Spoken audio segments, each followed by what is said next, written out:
Bonjour, je suis Christine, guide accompagnatrice pour l'agence de voyage Phyto Voyage, et j'ai le plaisir de vous présenter une destination particulière dans la démesure. En effet, nous allons partir pour Dubaï et Abu Dhabi dans les Émirats arabes unis. Alors, où se trouvent ces Émirats et qui sont-ils? En fait, les Émirats arabes unis sont 7 Émirats regroupés dans un État fédéral dont la capitale, eh bien, c'est Abu Dhabi. Et Abu Dhabi, d'ailleurs, est le plus grand des sept Émirats. Donc là, on va parler de l'Émirat de Dubaï et de l'Émirat d'Abu Dhabi. Cette péninsule arabique se situe dans le golfe Persique. Alors, vous voyez sur cette photo la démesure complète. La démesure complète, la démesure totale. En effet, la particularité, les projets d'Abu Dhabi et de Dubaï, c'est pour Dubaï de devenir la première capitale mondiale du tourisme. Et pour Abu Dhabi, eh bien, elle convoite le titre de capitale mondiale de la culture. Vous savez, c'est là que s'est installé le Louvre. On en reparlera tout à l'heure d'ailleurs. Bien, mais pourquoi c'est tellement surprenant? Ce qui est surprenant, c'est qu'on est dans un désert. C'est un secteur géographique où il y a le désert, le désert, le désert et le désert. Et comment se fait-il, comment peut-on arriver à construire des mégalopoles de cette taille avec une dépense d'énergie absolument incroyable ici au milieu du désert? Eh bien, il faut savoir qu'au début du siècle dernier, il n'y avait rien. Il y avait des bédouins, il y avait des petites localités, des petits ports de pêche en bord de mer, et la pauvreté était légion, quoi. On ne possédait rien ou pas grand-chose.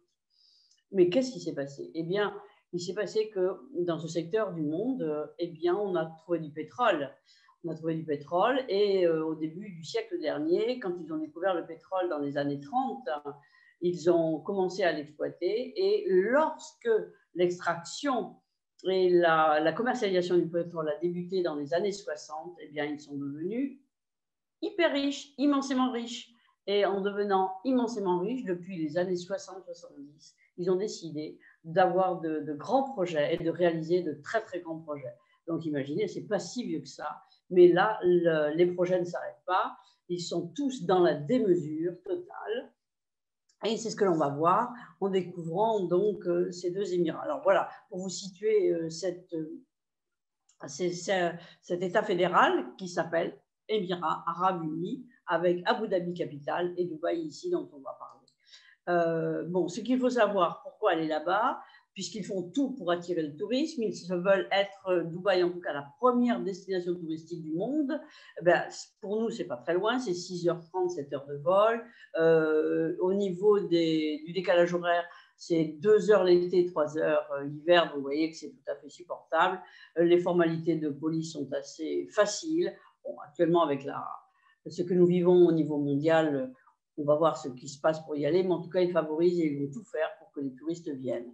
Et puis, l'autre destination, les bonnes raisons, eh bien, regardez une destination ensoleillée. Effectivement, il fait toujours beau, c'est pas très loin. La nature, on parle de ville, de nature, de désert. Ben, et oui, en effet, c'est un pays qui présente cet avantage de faire des excursions et des balades dans le désert. Il y a des monuments qui sont inclassables. Alors, bah oui, ça, c'est sûr que c'est inclassable parce que c'est tout à fait novateur. Et puis, une culture, malgré tout, et des traditions qui sont passionnantes parce que avant d'avoir ce gigantisme-là, c'était un peuple très sédentaire. À la fois, il y avait des bédouins aussi, donc avec une tradition qui existe encore. On verra surtout, on verra ça pour Abu Dhabi et Dubaï. Et puis une destination de famille. Pourquoi de famille? Ça peut paraître un peu surprenant. Bon, d'abord, il y a la plage, il y a la mer, et puis surtout, il y a des secteurs avec des animations de loisirs absolument gigantesques. Gigantesques, on le verra et aussi on en parlera. Alors, maintenant, parlons de Dubaï. J'aime bien ce plan parce que je vais vous expliquer un petit peu comment ça fonctionne. très schématiquement, malgré tout, Dubaï, c'est la ville de la démesure. Mais véritablement la ville de la démesure, avec des bâtiments absolument incroyables. Mais il faut savoir qu'à Dubaï, il y avait autrefois quand même une ville ancienne qui existait. La ville qui est là présentée, c'est le secteur de Dera, c'est-à-dire là, cette partie-là du haut du plan. Attendez, si j'arrive, voilà. Alors ici, ça c'est la vieille partie, voilà, on va dire tout ça, c'est le vieux Dubaï. Avec ici ce qu'on appelle donc le cirque de Dubaï. Voilà, la crique de, pardon, je vous ai dit le cirque, la crique de Dubaï, excusez-moi, je peux m'excuser. Ici, et autour donc, de ce bras de mer qui rentre ici, eh bien, on a la vieille ville de Dubaï qui ne ressemble rien à ce gigantisme que l'on a vu précédemment. Alors, allons voir un petit peu à quoi ça ressemble, ce fameux Dera, le vieux quartier de Dera, donc avec ses souks. Alors, bien sûr, des souks. Le souk de l'or. Ici, vous pouvez trouver de l'or à 18 et 22 carats qui est totalement authentifié par l'État. Donc, vous pouvez faire des achats sans problème. On trouve beaucoup d'or. Il y a un souk qui lui est réservé, mais également, on peut trouver des pierres précieuses, de l'argent, des diamants, enfin bref, tout ce qui va bien. Il y a également, quand on parle de souk, on parle de produits locaux, évidemment, mais beaucoup d'épices. Donc, il y a un souk où les épices sont très nombreuses. Et puis, Bourg Dubaï, donc voilà, ça c'est autour de cette fameuse crique de Dubaï, ici, les bras, voilà, Dera est ici, le vieux Dera, l'autre vieille ville, donc qui fait face, c'est également un ancien quartier, traversé, alors on vous dit à boire, traversé en abras. Les abras, ce sont ces embarcations, voilà, qui traversent et qui vous amènent, vous promener où vous voulez dans ce bras de mer. Les abras, ce sont des bateaux-taxis actuellement, mais c'était autrefois des bateaux qui servaient à se déplacer dans le vieux Dubaï. Et puis, pour continuer sur le vieux Dubaï, on a ce secteur-là qui est également à côté. Et là, c'est un endroit où vous avez une mosquée, donc la mosquée Jumeirah, et où on a une vie tout à fait traditionnelle que l'on retrouve encore actuellement. Pas de gratte-ciel, une vie normale, et Al-Sif aussi également, toujours dans ce vieux Dubaï, avec un charme tout à fait désuet, avec un mode de vie très traditionnel, bon, malgré tout bien entretenu et bien restauré. Hein. Voilà, donc on peut voir, et avec de l'eau partout, avec ce fameux bras de mer qui est là. Et puis voilà. Maintenant, par contre, on arrive à Downtown. Alors, on descend, par rapport à mon plan, souvenez-vous, on descend maintenant et on arrive à Downtown. Alors, Downtown, là, c'est le secteur le plus, je dirais, qui a commencé vraiment le plein essor, toujours actuellement. Et Downtown, c'est le plus récent d'ailleurs. Et on y a fait quelque chose, on y a construit quelque chose d'absolument gigantesque, qui est la tour Khalifa. Bourg Khalifa. Alors, Bourg, ça veut dire tour. Alors, cette tour, ah voilà, alors ça c'est absolument incroyable. Là, on rentre dans le modernisme, le gigantisme, tous les qualificatifs les plus extrêmes, vous pouvez les utiliser. On est dans la vie moderne. Alors, ici, cette tour, d'ailleurs, c'est une tour, figurez-vous, on peut la voir à 95 km de distance. Donc, ça vous donne un peu une idée de l'ampleur de cette tour, de la hauteur. Alors, la hauteur, c'est quoi? 828 mètres de haut. Vous avez 57 ascenseurs dans cette tour. Et c'est une construction qui a eu lieu entre 2004 et 2009. Et pour l'intérêt d'aller dans cette tour, eh bien, c'est qu'on peut accéder à deux belvédères. Un qui se trouve au 124e étage, à la hauteur de 442 mètres de haut. Et là, c'est là où on dit que c'est d'ici qu'on a la meilleure vue. En effet, on a une très belle vue sur tout le secteur, la ville, le désert, etc., pour l'environnement. Et puis, un deuxième belvédère, le deuxième belvédère qui se trouve lui au 148e étage, à 555 mètres de haut. Alors voilà, donc cette fameuse tour incroyable. Et à son pied, au pied de la tour, ils ont créé un grand lac artificiel où se trouve la fameuse fontaine de Dubaï. Alors là, la fontaine de Dubaï, je n'ai pas vraiment de photos à vous montrer, mais il y a tout un spectacle de photos avec de la musique, etc., comme on en voit à Las Vegas, par exemple. Donc, elle se trouve ici, ça c'est le lac artificiel. Et au pied de cette tour également, on va trouver le centre commercial de Dubaï, le Dubaï Mall, voilà la tour. Khalifa, Burj Khalifa, la nuit éclairée. Alors, vous voyez, ils ne sont pas avares de lumière. Hein, voilà, et le fameux mall donc de Dubaï, qui est le grand centre commercial. Il y en a plusieurs, hein, évidemment, à Dubaï. On y va beaucoup pour le shopping, mais le voici ici. Alors maintenant, Business Center également, on continue notre découverte. Bon, ça, c'est pareil, c'est un quartier complètement en expansion. Voilà, avec les fameux gratte-ciel. On aperçoit la tour d'ailleurs là-bas, à nouveau.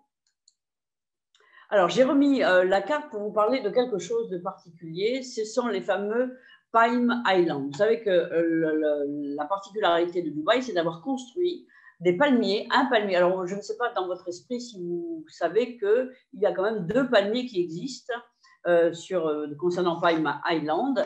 Donc, on devrait dire d'ailleurs Palm Islands avec un S à la fin, les îles palmiers, puisqu'il y a la plus ancienne qui est celle-ci, la première qui a été créée, qui est la Palm Jumeirah.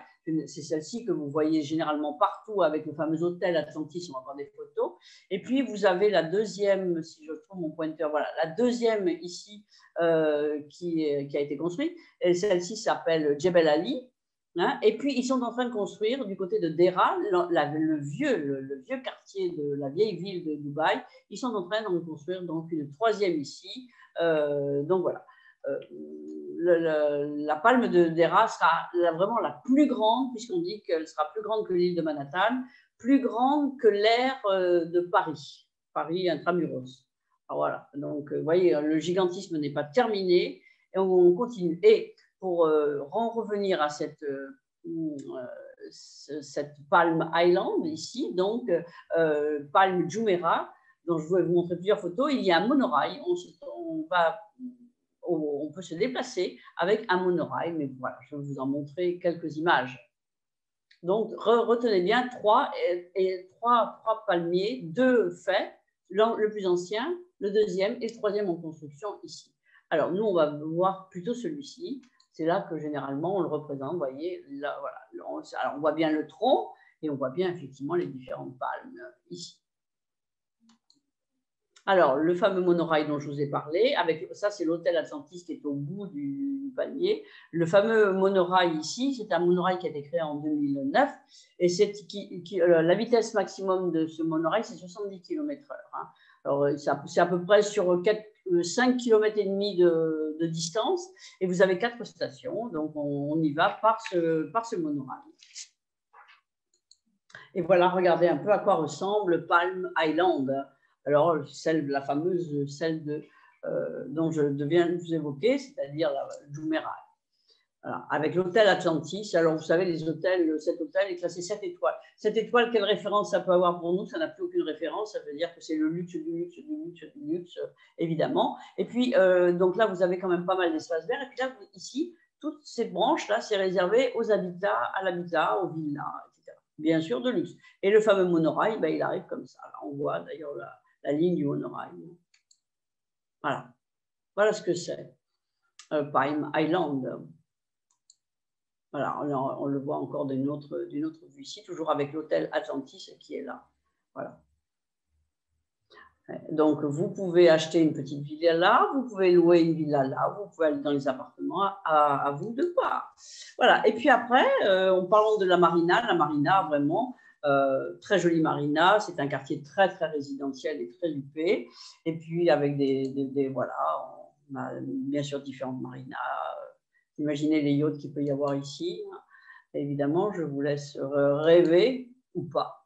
Et puis sinon, vous avez la promenade également, le fameux walk ici, Jumeirah Walk, une belle promenade. Alors là, c'est vraiment le lieu du shopping. Hein. Il y a beaucoup donc en bord de mer, c'est très très agréable. En tout cas, la balade est très agréable parce que c'est en bord de mer.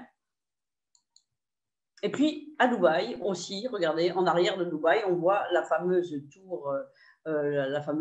Et en arrière, il y a le désert. Et bien, le désert, on y va généralement à Dubaï. On aime bien aller à Dubaï aussi. Les gens qui vont à Dubaï apprécient beaucoup de faire des excursions dans le désert. On peut faire des excursions en 4x4, on peut se balader, on peut faire des bivouacs, on peut des barbecues le soir, au coucher du soleil, y rester une partie de la nuit. Enfin bref, voilà. Donc, on vit pas mal. Il y a pas mal de choses à faire. Donc, concernant Dubaï. Alors, l'année dernière, Fitour avait un programme qui a malheureusement pas pu se réaliser, avec comme thème principal l'Expo universelle donc, de 2020.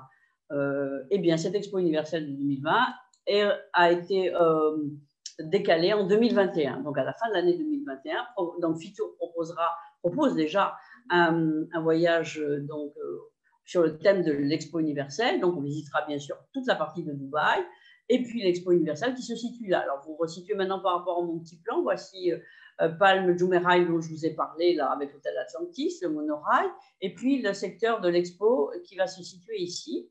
Alors, quand ils ont des programmes pour cette expo, c'est 2 jours entiers qui se passent à visiter l'expo. Hein. Donc, 132 pays représentés. L'expo universelle, pour ceux qui veulent y aller, ça se situe du mois d'octobre 2021 au mois de mars 2022.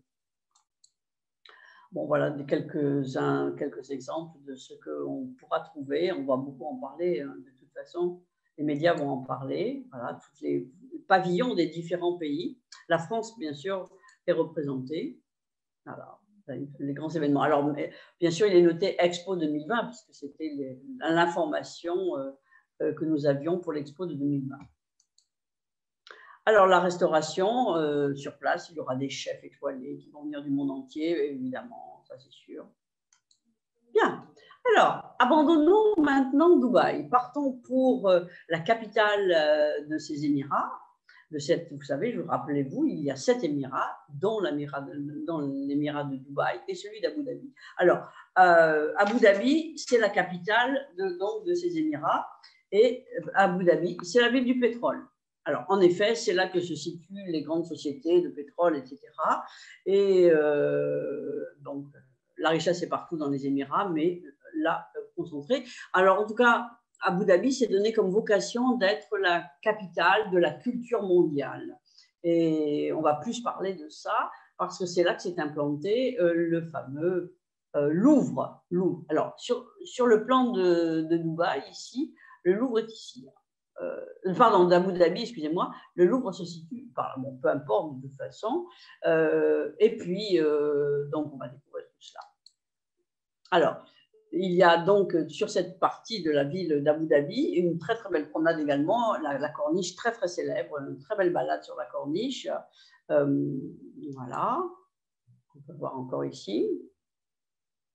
Alors là, à Abu Dhabi, il y a quelque chose d'assez étonnant, c'est que, et vous allez voir par la suite, c'est que le vieux quartier d'Abu Dhabi, enfin, il n'y a pas un vieux quartier comme à Dubaï, hein, parce que Dubaï a été la première ville des Émirats, mais il y a le cœur, je veux dire, l'endroit où la ville s'est créée quand même à Abu Dhabi, il a bien fallu un endroit où elle se développe, eh bien, c'est entouré de mangroves. Et on peut donc, en allant à Abu Dhabi, faire des balades, vous le voyez, dans la mangrove, les flamants roses. Donc, il y a tout un centre aquatique de découverte aquatique, pas ludique. Hein.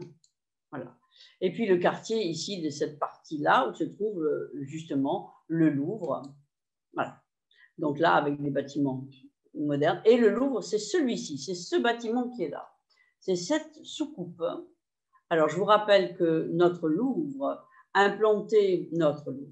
le Louvre implanté à Abu Dhabi, eh bien, a été créé par un de nos grands architectes mondialement connus, Jean Nouvel. Donc voilà, vous avez d'autres bâtiments ici. Il y a de très très grands projets hein, pour cet endroit, cette île de Saadiyya, pour étendre justement d'autres projets culturels et artistiques, en particulier, donc maintenant, bon, c'est sûr, il y a le Louvre. 2017, je vous rappelle la date, mais il y a aussi la Fondation Guggenheim qui a des projets, enfin, ils ont des projets d'autres musées beaucoup plus développés. Je rappelle, ils veulent être la capitale mondiale de la culture. Alors, c'est un peu surprenant quand on le voit comme ça. J'ai vu dernièrement un reportage où Jean Nouvel parlait justement de la construction de l'eau. C'est assez intéressant puisqu'il parle ici des puits de lumière et le fait que, en fait, quand vous êtes à l'intérieur, il y a toute la lumière rentre par cette espèce de grille là et ça bouge en permanence. Le soleil bougeant, la lumière bougeant. C'est très, très beau d'ailleurs avec de très grandes salles, de très grandes baies. L'intérieur est vraiment magnifique. A été étudié, vous savez bien que Jean Nouvel est quand même voilà, on voit cette structure, ce plafond. Hein. Jean Nouvel est quand même un architecte absolument incroyable. Alors, maintenant, indépendamment donc, de cette partie culturelle, maintenant, bien, voilà un exemple du palais présidentiel, nouveau, parce qu'il y en avait un ancien, il a fallu en faire un plus beau et plus grand, évidemment, plus grand. C'est toujours le mot plus grand qu'il faut retenir. Voilà. Marbre, évidemment, dorure, tout ce que l'on peut imaginer. Et alors, le monument, en dehors des aspects des monuments culturels, le grand monument, c'est la mosquée du Cheikh Zayed. Voilà. Alors, cette mosquée est absolument unique. C'est la plus grande des Émirats et c'est la 8e plus grande du monde. Alors, elle peut accueillir hein, la totalité de la mosquée. Écoutez bien, 40 000 personnes. Il a fallu 12 ans pour la construire, cette mosquée. Elle a été terminée à la fin des années 2007. La décoration intérieure est absolument exceptionnelle. Le plus grand lustre, je vous ai dit le plus grand, tout doit être plus grand là-bas. Hein. Donc, c'est le plus grand lustre du monde, le plus grand tapis du monde. Enfin, bon.